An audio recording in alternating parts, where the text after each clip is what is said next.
Hello all, I'm Diego Vasquez, and welcome to this week's Storytime. Today we're going to be reading Leaf Trouble by Jonathan Emmett and illustrated by Caroline Jane Church. I hope you enjoyed. A fresh breeze blew across the woodland, tickling the tall grass and trembling the trees. Summer had left and autumn had arrived. Pip Squirrel stuck his head out of the nest and sniffed the air. Something's changed, he decided, and he scampered off to find out what it was. Pip's nest was in an old oak tree. Pip loved the old tree, and he knew every bit of it, from twig to trunk. But something was happening to the tree. It was happening so slowly that Pip hadn't had noticed, until now. He skittered to a stop and stared at the leaves beside him. He was so surprised that he let go of the trunk. "Wah!" squealed Pip as he tumbled down through the branches and landed, oof, on the woodland floor. Pip lay there for a moment, staring up at the leaves. "They've changed color," he gasped. And he was right. The last time Pip had looked closely at the leaves, they had all been green. But now, there were lots of colors, yellow and orange, and even red. As Pip watched, one of the leaves dropped off and drifted down towards the ground. He jumped up and ran after it and caught it in his paws. But even as he reached it, another leaf began to fall.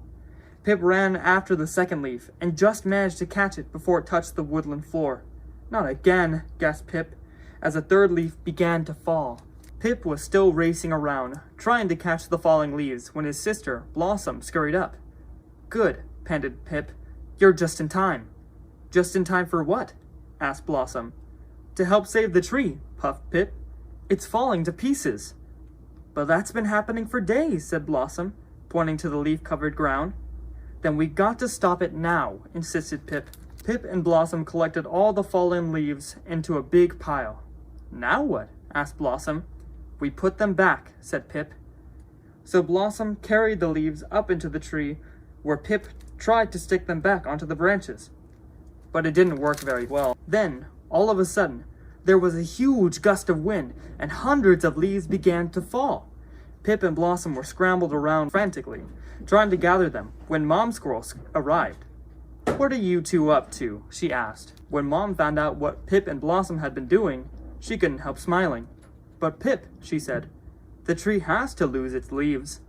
And she explained that taking care of the leaves was hard work for the tree, and that, after keeping them all summer, it needed to rest for a while. "But I love this tree," said Pip sadly. "It's our home, and I want it back the way it was." "It will be," said Mom. "When spring comes, the leaves will all come back again. They've only gone away for a while." "Like when the sun sets and then comes back again?" said Pip. "Like when the sun sets," agreed Mom. "Except the leaves will take just a little longer to come back." Pip, Blossom, and Mom played beneath the old oak tree until sunset. Before they left, they collected some leaves to take back to their nest. "They're such beautiful colors," said Pip, smiling. "And now I understand why." He held up a paw full of leaves to show Blossom and Mom. "They're the colors of the sunset," said Pip. And that's the end of the story. Thanks for tuning in to this week's Storytime, and I hope to see you again sometime. Bye-bye. The title of our story today is Hello, Fall. And the author is Deborah Diesen, and the illustrator is Lucy Fleming. She drew all the pictures.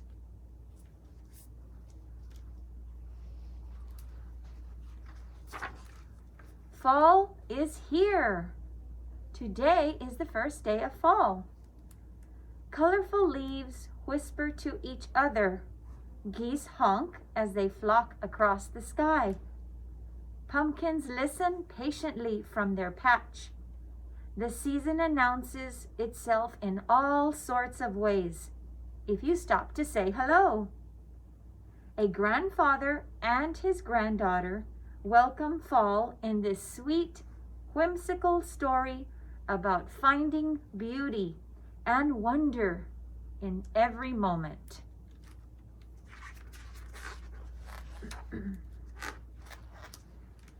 Do you remember when we met that little woolly bear making its way across the sidewalk? We stopped to say hello. We touched its gentle prickles and laughed when it curled into a ball. We watched it uncurl and move on tiny feet through the sunshine and the shadows.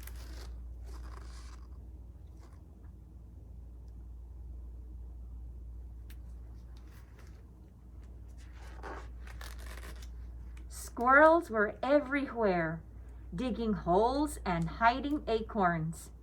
We wondered, would they remember all those spots later?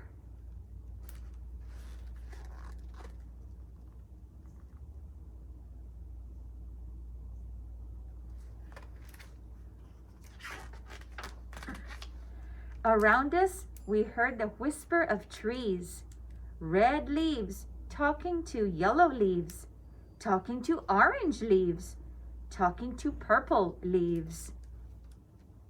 We listened closely, and then we whispered to each other everything the trees had told us.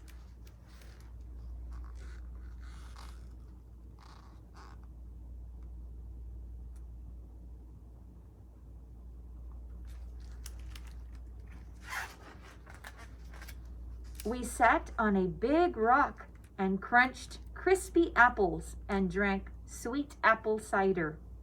A flock of geese flew over and we waved up at them.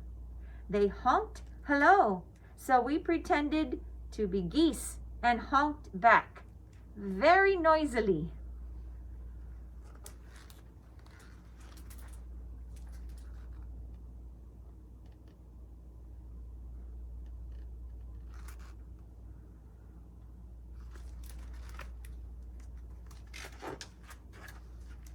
We touched our fingertips to the tiny petals of golden chrysanthemum blooms. We wondered if the mums were ticklish. We sure heard someone laughing.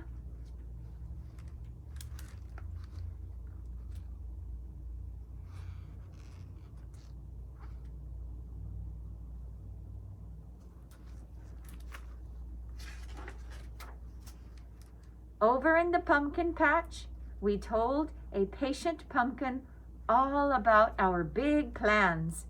We found another pumpkin who was a good listener too.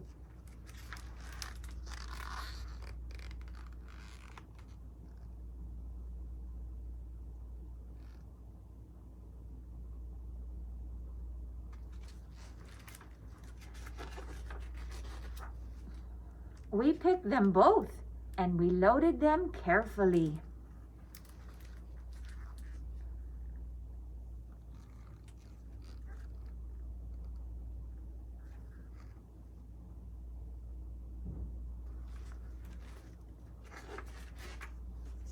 We took turns pulling the wagon home. We liked it best when we pulled together. Back home, we both had the same excellent idea about the leaf pile.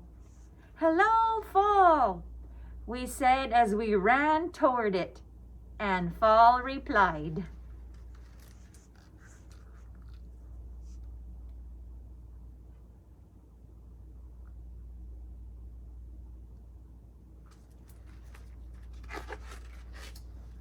"Jump in!" There they are, having fun in the leaves.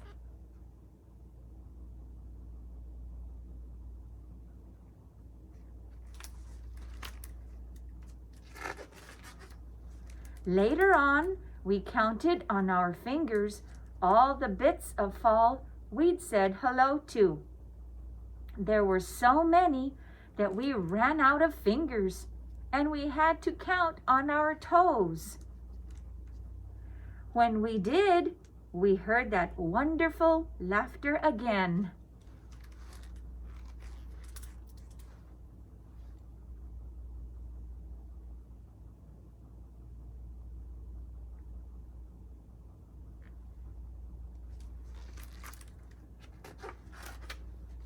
Together, we savored the tender treasures we'd found when we greeted fall. Beauty, bounty, wonder.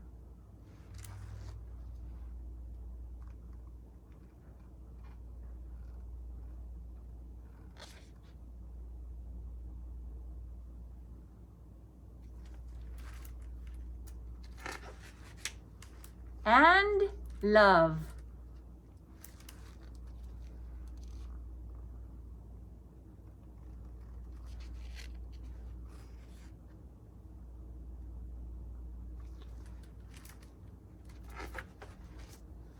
The end.